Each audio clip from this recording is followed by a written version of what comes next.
மற்றும் ஒரு அண்மை செய்தியை பார்த்து வருகிறோம்.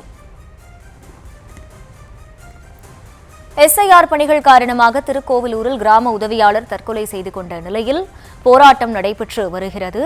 கூடுதல் விவரங்களோடு இணைகிறார் செய்தியாளர் ஜனார்தனன். ஜனார்தனன், வணக்கம். கள தகவல்கள். வணக்கம்.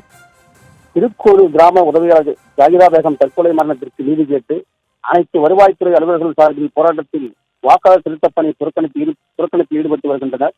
அதாவது கள்ளக்குறிச்சி மாவட்டம் திருக்கோவில் சந்தப்பேட்டை பகுதியில் வசித்து வருவர் முபாரக் என்பவர் மனைவி ஜாகிரா பேகம்.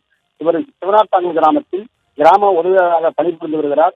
அதே கிராமத்தில் இவருக்கு வாக்காளர் தீவிர திருத்தப் பணி BLO என்று சொல்லக்கூடிய நிலை துணை அலுவலர் பணியில் ஈடுபட்டு வரும் நிலையில் இவரது கிராமத்தில் 800 படிவங்கள் பூர்த்தி செய்யும் நிலையில் 80 படிவங்கள் மட்டுமே இதுவரை முடித்ததாகவும், இதனால் அரசியல் மற்றும் அதிகாரிகள் தரப்பிலிருந்து பல்வேறு அழுத்தங்கள் கொடுத்ததாகவும், இதனால் மனம் அழுத்தம் காரணமாக நேற்று வீட்டில் தூக்கிட்டு தற்கொலை செய்து கொண்ட சம்பவம் சோகத்தை ஏற்படுத்தியது. இதனால் திருக்கோவில், கண்டாச்சிபுரம், திருவண்ணைநல்லூர், வானாபுரம் உள்ளிட்ட பல்வேறு வட்டத்தைச் சேர்ந்த வருவாய் நிர்வாக அலுவலர்கள் மற்றும் உதவியாளர்கள் நீதி கேட்டும், நிவாரணம் மற்றும் அவரது குடும்பத்திற்கு பல்வேறு உதவிகள் கேட்டும் பணியை முழுவதுமாக புறக்கணித்துவிட்டு போராட்டத்தில் ஈடுபட்டுள்ள சம்பவம் பரபரப்பை ஏற்படுத்தியுள்ளது.